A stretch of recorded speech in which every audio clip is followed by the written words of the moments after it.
La mayoría de las personas no fracasa por falta de inteligencia, disciplina o fe. Fracasa porque nunca fue enseñada a leer las reglas invisibles que gobiernan la mente humana. Existe una razón inquietante por la cual ciertos principios aparecen una y otra vez en textos antiguos, escrituras sagradas y, siglos después, en los libros más influyentes sobre éxito y poder personal. No es coincidencia, es continuidad. Napoleon Hill no inventó la ley del éxito, la redescubrió.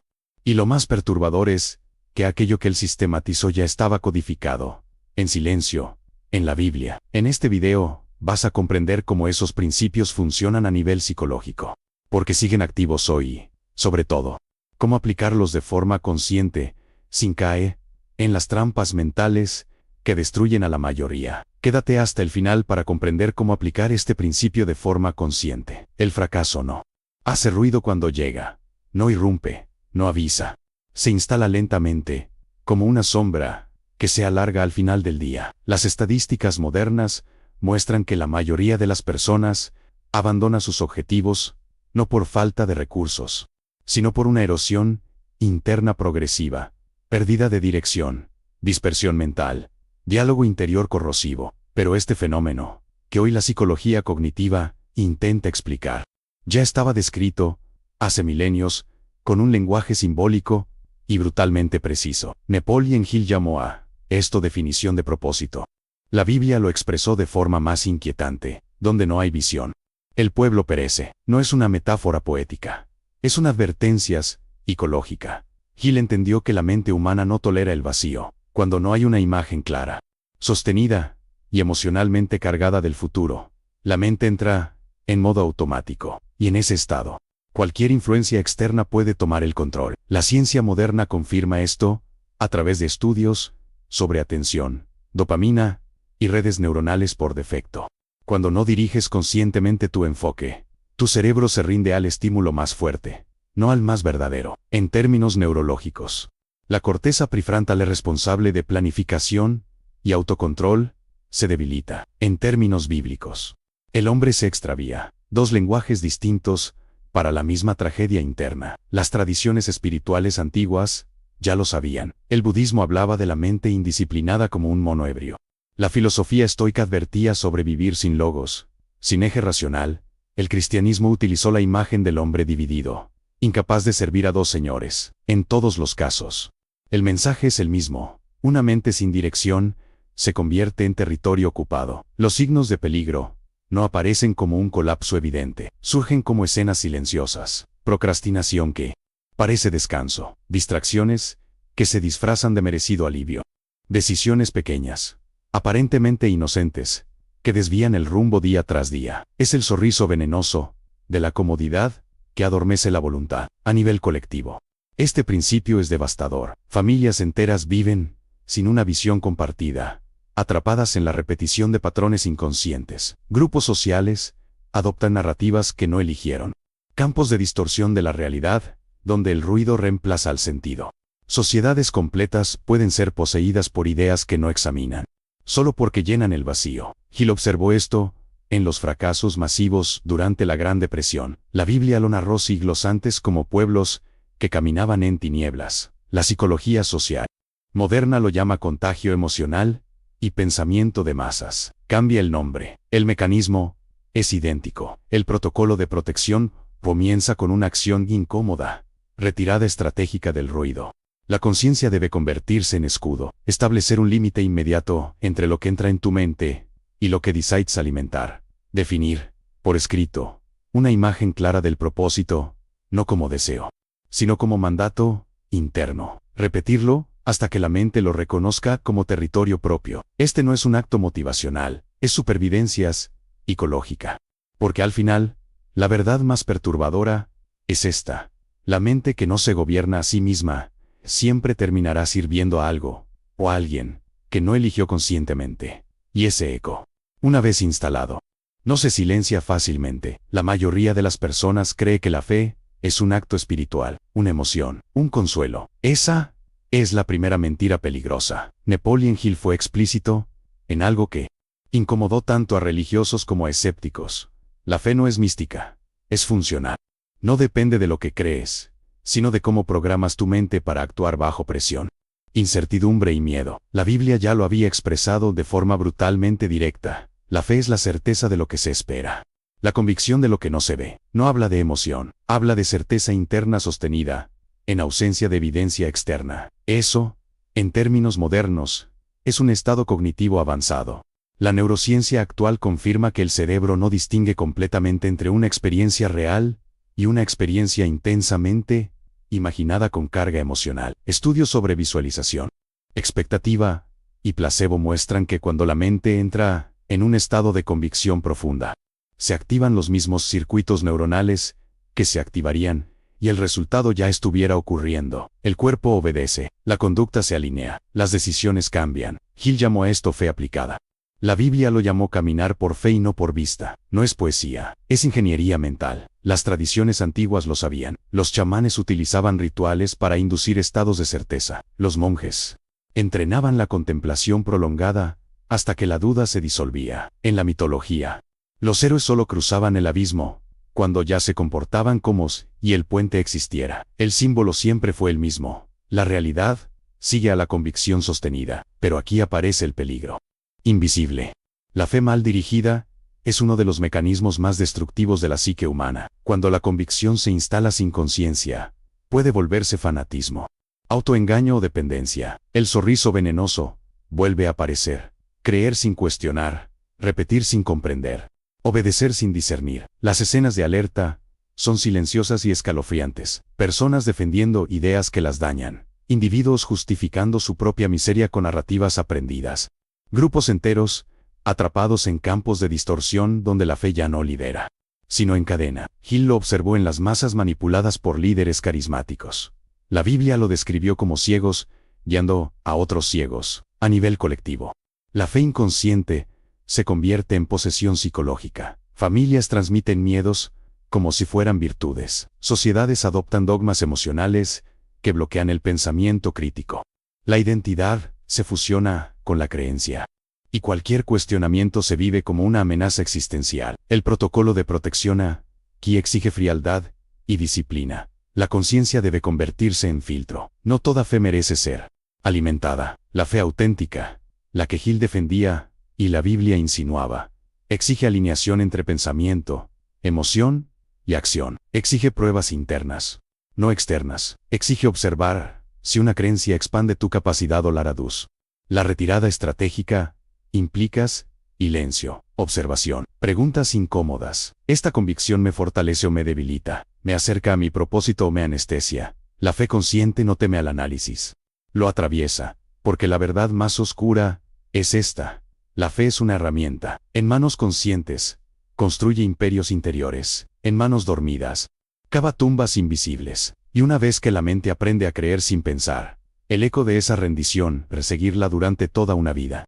El deseo no es un impulso, no es un capricho, no es una fantasía pasajera. El deseo auténtico es una fuerza oscura, silenciosa y estructurante. Y casi nadie entiende esto. Napoleon Hill fue malinterpretado durante décadas porque muchos confundieron su concepto de deseo con ambición superficial. Pero Hill hablaba de otra cosa. Hablaba de un fuego interno tan intenso que reorganiza la mente alrededor de un objetivo único. La Biblia utilizó un lenguaje más simbólico, pero igual de preciso. ¿Dónde esté tu tesoro?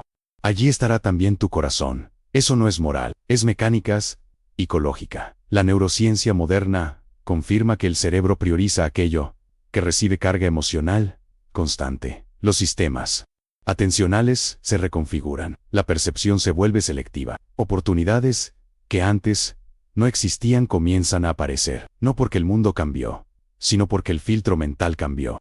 Hill entendió que el deseo dominante actúa como un imán cognitivo. Las tradiciones antiguas sabían que el deseo mal comprendido era peligroso. El budismo lo llamó apego. El cristianismo lo simbolizó como ídolo. La mitología advirtió sobre pactos que conceden deseos a cambio del alma. Todas estas narrativas apuntan a la misma verdad. Aquello que deseas sin conciencia termina poseyéndote. Las escenas de alerta aquí son sutiles y perturbadoras. Personas que confunden deseo con necesidad.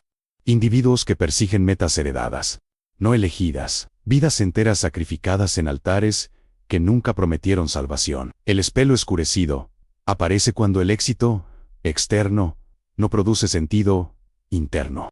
Solo un vacío más profundo. A nivel colectivo, el deseo inconsciente se transforma en epidemia. Sociedades enteras persiguen símbolos vacíos, estatus, validación, consumo. Se crean campos de distorsión donde nadie se pregunta por qué corre, solo que debe correr más rápido. Hill lo observó en los ciclos de riqueza y ruina. La Biblia lo expresó como pueblos que adoraban falsos dioses. La psicología social moderna habla de condicionamiento aspiracional. La neuroeconomía demuestra cómo el deseo puede ser inducido, amplificado y explotado. Cambian los términos, no la esencia del problema. El protocolo de protección exige un acto radical: interrogar el deseo hasta que revele su verdadera naturaleza. Este deseo nace de una visión consciente o de una carencia emocional.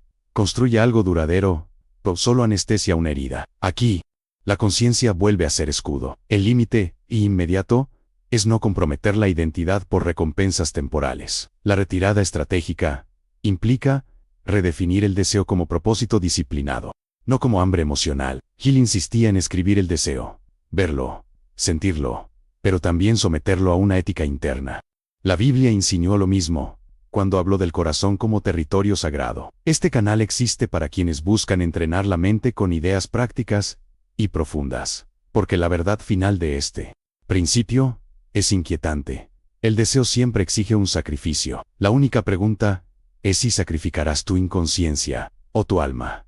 Y cuando el deseo toma el control sin vigilancia, el eco que deja no es placer, sino un silencio pesado que nada logra llenar. Nadie escucha la voz más peligrosa, porque nunca viene de afuera, siempre habla desde dentro. Paul Ian Hill identificó la autosugestión como uno de los mecanismos más poderosos y al mismo tiempo más ignorados de la mente humana. No se trata de repetir frases positivas frente al espejo. Esa versión superficial es una caricatura peligrosa. La autosugestión real es el proceso continuo mediante el cual el diálogo interno se convierte en ley psicológica.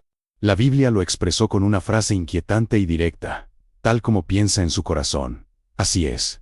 No dice tal como desea ni tal como declara. Dice tal como piensa, de forma repetida, silenciosa, persistente. La psicología cognitiva moderna confirma que los pensamientos recurrentes fortalecen circuitos neuronales específicos. Lo que se repite se consolida, lo que se consolida se automatiza, y lo que se automatiza gobierna decisiones sin pedir permiso. Estudios sobre rumiación mental, bias cognitivo y profecía autocumplida demuestran que el diálogo interno no describe la realidad, la preconfigura. Las tradiciones ancestrales ya advertían sobre esto. En el budismo, la mente no entrenada es la raíz del sufrimiento. En el cristianismo, el combate espiritual ocurre en el interior. En la filosofía clásica, dominarse a uno mismo era considerado la forma más alta de poder. Siempre el mismo mensaje: quien no gobierna su mente será gobernado por ella. Los signos de alerta aparecen como escenas repetidas, pensamientos que se disfrazan de realismo, pero en realidad son miedo. Frases internas heredadas de voces ajenas, padres, maestros, fracasos pasados. El silencio mortal surge cuando la persona deja de cuestionar lo que piensa y empieza a obedecerlo como si fuera verdad absoluta. A nivel colectivo, la autosugestión se amplifica y se vuelve contagiosa. Familias enteras repiten narrativas de limitación. Grupos sociales refuerzan identidades de derrota o arrogancia. Se forman campos de distorsión de la realidad, donde ciertas ideas jamás son examinadas, solo transmitidas. Hill observó esto como hipnosis de masas. La Biblia lo describió como espíritus de confusión. El peligro máximo surge cuando la autosugestión negativa se vuelve invisible. Ya no se siente como pensamiento, sino como identidad. Yo soy así. Esto es lo que me tocó. En ese punto, la prisión no tiene barrotes, tiene certezas. El protocolo de protección exige una vigilancia implacable. La conciencia debe actuar como centinela. Cada pensamiento recurrente debe ser interrogado. ¿Esto es un hecho o una interpretación? Esto me fortalece o me reduce. El límite inmediato es no permitir que una idea no examinada se repita sin resistencia. La retirada estratégica implica reprogramación deliberada. Hill defendía la repetición consciente de ideas seleccionadas, no para engañar la mente, sino para desalojar narrativas invasoras. La Biblia insinuó lo mismo al hablar de renovar la mente. No es misticismo, es higienes ecológica, porque la verdad más inquietante de todas es esta. La mente siempre se está sugestionando. Si no eliges el contenido, otro lo hará por ti. Y cuando ese proceso ocurre en la sombra, el eco que deja no es ruido, sino una vida entera vivida bajo órdenes que nunca cuestionaste. El ser humano nunca ha estado realmente solo, ni siquiera en sus pensamientos. Esta es la revelación final que Nepal y Engel dejó implícita, y que pocos se atreven a mirar de frente. La mente individual no opera aislada, siempre está conectada a un campo mayor, invisible, silencioso, pero activo. Hill lo llamó Mastermind. La Biblia utilizó un lenguaje más antiguo y más perturbador, donde dos o más se reúnen en un mismo espíritu. No hablaba solo de comunidad, hablaba de sincronización mental. La psicología moderna comienza a rozar este territorio con cautela. Estudios sobre resonancia emocional, coherencia de grupo y sincronía neural muestran que cuando varias personas comparten una intención sostenida, sus patrones de pensamiento tienden a alinearse, se refuerzan mutuamente, se amplifican. La mente deja de ser solo un órgano individual y se convierte en nodo de una red. Las tradiciones ancestrales siempre supieron esto. Los egregores, en el ocultismo; el inconsciente colectivo, en Jung; el cuerpo místico en el cristianismo primitivo; los clanes, en la mitología. Todos describen el mismo fenómeno con distintos símbolos. Cuando las mentes se alinean, nace una entidad psicológica superior. Aquí reside el mayor peligro y el mayor poder. Los signos de alerta aparecen como escenas casi imperceptibles. Grupos donde nadie piensa distinto. Familias donde ciertas verdades no pueden nombrarse. Sociedades enteras poseídas por narrativas que nadie recuerda haber elegido. El campo de distorsión de la realidad se instala cuando la pertenencia es más importante que la verdad. Hill observó esto en organizaciones que colapsaban desde dentro. La Biblia lo narró como pueblos entregados a la idolatría colectiva. La mente maestra inconsciente es una fuerza oscura. Amplifica el miedo, normaliza el autoengaño, convierte la mediocridad en consenso. Y cuando alguien intenta salir, el sistema reacciona como un organismo herido, ridiculiza, aísla, castiga. Pero la mente maestra consciente es otra cosa. Es disciplina compartida, es propósito alineado, es vigilancia mutua contra la sombra interior. Hill insistía en rodearse solo de mentes que expandieran la visión. La Biblia advirtió sobre caminar con sabios para no perecer con necios. No es elitismo, es supervivencia psíquica. El protocolo de protección final exige una decisión radical: elegir conscientemente a qué campo mental perteneces. La conciencia vuelve a ser escudo. El límite inmediato es no entregar tu pensamiento a grupos que se alimentan de emoción sin verdad. La retirada estratégica implica soledad temporal, silencio, reconstrucción del criterio interno. Porque aquí se revela la verdad más inquietante de toda la ley del éxito. El éxito no es solo lo que piensas, es con quién piensas.